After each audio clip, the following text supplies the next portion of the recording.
రండి, ఈరోజు మనందరం కలిసి మన డబ్బుతో మనకున్న సంబంధాన్ని పూర్తిగా మార్చేసే ఒక ప్రయాణం మొదలు పెడదాం. డేవ్ రామ్సే రాసిన ది టోటల్ మనీ మేకోవర్ అనేది కేవలం ఒక పుస్తకం కాదు, అదొక యాక్షన్ ప్లాన్. ఇది పెద్ద పెద్ద ఫార్ములాల గురించి కాదు, కానీ సంపదకు పునాది అయిన ఒక సింపుల్ నిజం గురించి చెప్తుంది. అదేంటంటే, మన ఆర్థిక విజయం మనమెంత తెలివైన వాళ్ళమనే దానిమీద కాదు, మన ప్రవర్తన మీద ఆధారపడి ఉంటుంది. దీని గురించి ఇంకాస్త వివరంగా చూద్దాం. ఈ మాటలు సూటిగా మనసుకి తగుల్తాయి కదా.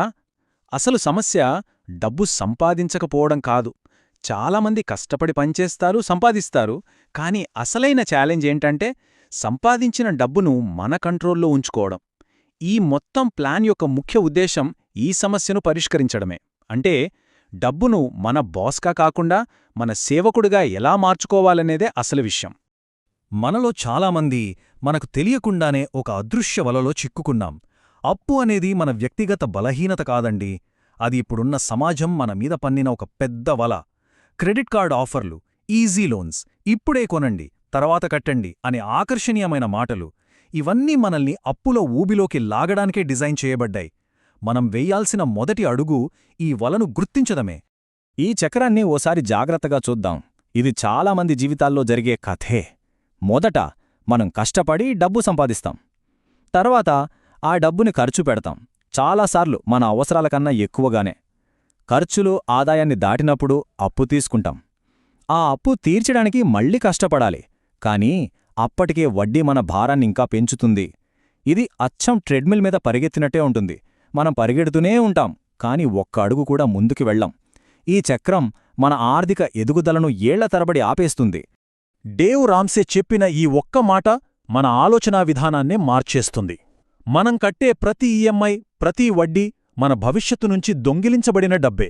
ఆ డబ్బు నిజానికి మనకోసం పనిచెయ్యాలి, మనకు సంపదను సృష్టించాలి. కాని దానికి బదులుగా అది మన గతాన్ని, మనం ఎప్పుడో చేసిన ఖర్చులను తీర్చడానికి వెళ్ళిపోతోంది. ఇప్పుడు మనమే నిర్ణయించుకోవాలి, మన డబ్బు మన గతాన్ని పోషించాలా లేక మన భవిష్యత్తును నిర్మించాలా. మనం ఇన్వెస్ట్మెంట్స్లో కాంపౌండింగ్ పవర్ గురించి వింటూనే ఉంటాం, అంటే డబ్బుతో డబ్బు సంపాదించడం. కాని అప్పులో అన్నప్పుడు సరిగ్గా దీనికి రివర్స్లో జరుగుతుంది. అదే నెగటివ్ కాంపౌండింగ్. ఇదొక నీళ్ల ట్యాంకుకు చిల్లు పడినట్టు ఉంటుంది. మనం నీళ్లు నింపడానికి ఎంత కష్టపడ్డా వడ్డీ అనే ఆ చిల్లు ద్వారా మన సంపద కారిపోతూనే ఉంటుంది. అంటే మన డబ్బు మనకు సంపదను నిర్మించడానికి బదులు మనం బ్యాంకుకు సంపదను నిర్మించడానికి హెల్ప్ చేస్తున్నామన్నమాట. సరే, ఇప్పటిదాకా మనం సమస్యను, ఆ అప్పుల వలని చూశాం. కాని ఇక్కడ నిరాశపడాల్సిన అవసరమే లేదు. ఎందుకంటే పరిష్కారం మన చేతుల్లోనే ఉంది. మనం సంపదను నిర్మించడం మొదలుపెట్టే ముందు మన ఆర్థిక పునాదిని బలంగా కట్టుకోవాలి. జీవితం మన మీదకు విసిరే తుఫాన్ల నుండి మనం కాపాడుకోవడానికి ఒక రక్షణ కవచం కట్టుకుందాం. ఒక్క క్షణం మనల్ని మనం నిజాయితీగా అడుగుదాం. ఈ రోజే అనుకోకుండా ఉద్యోగం పోతే, లేదా ఇంట్లో ఎవరికైనా పెద్ద ఆరోగ్య సమస్య వస్తే మన పరిస్థితి ఏంటి? భయంతో క్రెడిట్ కార్డు వైపు చూస్తామా, లేక మన దగ్గర ఒక పక్కా ప్లాన్ ఉందా? ఈ ప్రశ్నకు మనమిచ్చే సమాధానమే మన ఆర్థిక భద్రతను నిర్ణయిస్తుంది. అలాంటి అత్యవసర పరిస్థితుల్లో మన ముందు రెండే దారులుంటాయి. ఒకటి ఎడమవైపు దారి, అప్పుల దారి. ఆ క్షణానికి రిలీఫ్ దొరికినట్టే అనిపిస్తుంది, కానీ అది మనల్ని ఇంకా లోతైన అప్పుల ఊబిలోకి తోసేస్తుంది. ఇక రెండోది కుడివైపు దారి, పొదుపుదారి. ఇదే మనకు అసలైన రక్షణ కవచం. మనశ్శాంతినిస్తుంది, సరైన నిర్ణయాలు తీసుకునే స్వేచ్ఛను ఇస్తుంది. అందుకే ఒక ఎమర్జెన్సీ ఫండ్ అనేది కేవలం పొదుపు కాదు, అది మన స్వేచ్ఛకు మనం వేసుకునే పునాది. ఓకే, ఇప్పుడు అప్పుల మీద యుద్ధం చేయడానికి డేవ్ రామ్సే దగ్గరున్న ఒక పవర్ఫుల్ ఆయుధం గురించి తెలుసుకుందాం. ఈ పద్ధతి లక్షలాది మంది జీవితాలను మార్చేసింది. దానిపేరే డెట్ స్నోబాల్. ఇదెలా పనిచేస్తుందో చూద్దాం. ఈ పద్ధతి లెక్కల కంటే మన సైకాలజీ మీద ఎక్కువ ఫోకస్ చేస్తుంది. చూడండి, ఫస్ట్ స్టెప్, మీ అప్పులన్నింటినీ చిన్న మొత్తం నుంచి పెద్ద మొత్తానికి ఒక లిస్టు రాయండి. తర్వాత అన్ని అప్పుల మీద మినిమం పేమెంట్స్ చేస్తూ మీ పూర్తి శక్తిని ఆ లిస్టులో ఉన్న మొదటి, అంటే ఆ చిన్న అప్పును తీర్చడం మీద పెట్టండి. ఆ చిన్న అప్పు తీరిపోగానే అద్భుతం, ఒక విజయం మీ సొంతం. ఆ జోష్తో దానికి కట్టే డబ్బుని తీసుకుని రెండో చిన్న అప్పు మీదకు మళ్లించండి. ఇది అచ్చం ఒక చిన్న మంచుగడ్డ కొండపై నుండి దొర్లుతూ పెద్దగా మారినట్లే ఉంటుంది. మీ వేగం, మీ శక్తి పెరుగుతూనే ఉంటాయి. డెట్ స్నోబాల్ వెనుకున్న అసలైన మ్యాజిక్ ఇదేనండి.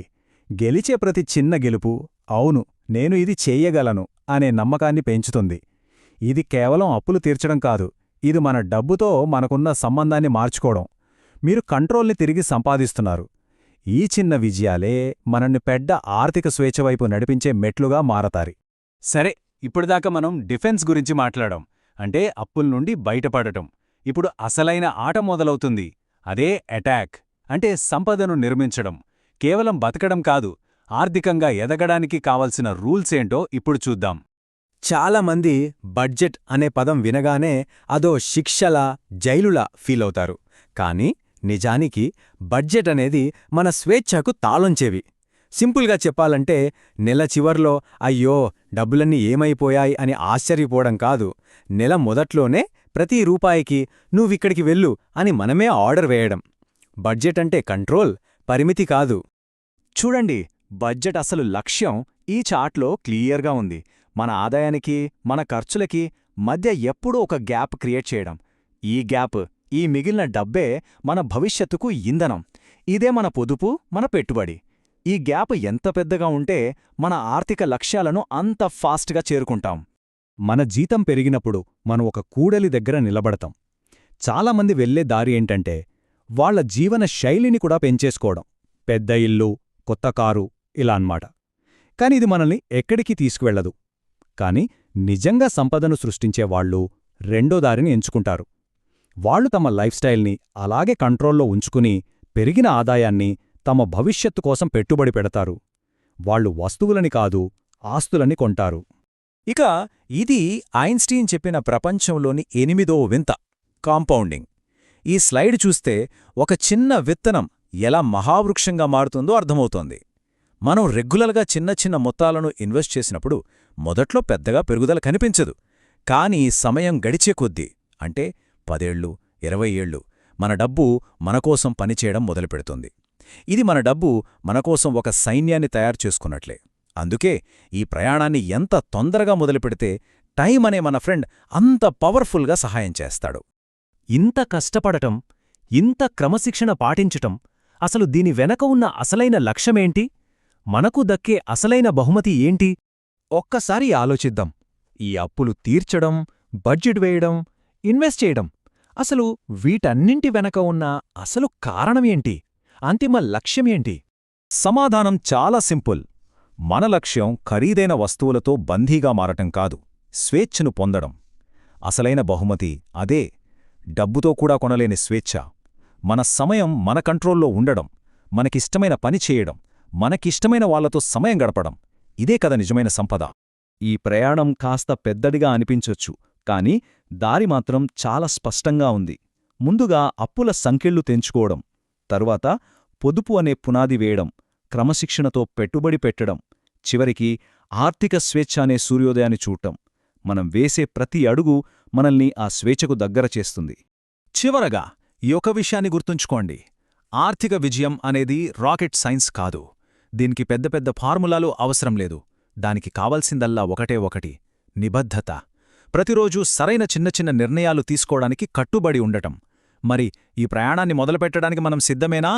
ఈ మొత్తం ఫిలాసఫీని ఈ 3 వాక్యాలు చెప్పేస్తాయి. మీ ఖర్చులను కంట్రోల్ చేసుకోండి, మీ అప్పులను నాశనం చేయండి, క్రమశిక్షణతో ఇన్వెస్ట్ చేయండి. ఇవి కేవలం కాగితం మీద మాటలు కాదు, మన భవిష్యత్తును మార్చగల పవర్ఫుల్ టూల్స్. గుర్తుంచుకోండి, క్రమశిక్షణ, సమయం కలిస్తే అసాధ్యం కూడా సుసాధ్యమవుతుంది. जय हो, जय हो, भारत माता की जय।